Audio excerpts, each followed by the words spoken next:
And Britain's new Prime Minister, Liz Truss, says Russian President Vladimir Putin is lashing out because he isn't winning his war against Ukraine and has even been outsmarted. Let's talk about that, because at the UN you called on Western democracies to stay united against Russia's invasion of Ukraine.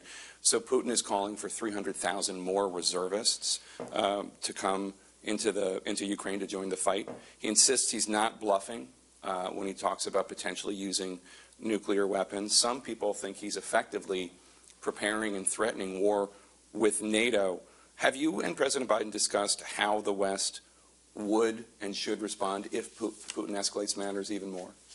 Well, first of all, the reason Putin is doing this is because he isn't winning. He made a strategic mistake invading Ukraine. And I think he has been outsmarted by the Ukrainians. We've seen the Ukrainians continue to push back against the Russian offensive.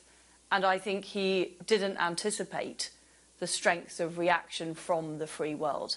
And we should not be listening to his saber-rattling and his bogus threats. Instead, what we need to do is continue to put sanctions on Russia and continue to support the Ukrainians, because if Putin is allowed to succeed, this wouldn't just send a terrible message in Europe and, of course, huge threats to the Ukrainian population themselves.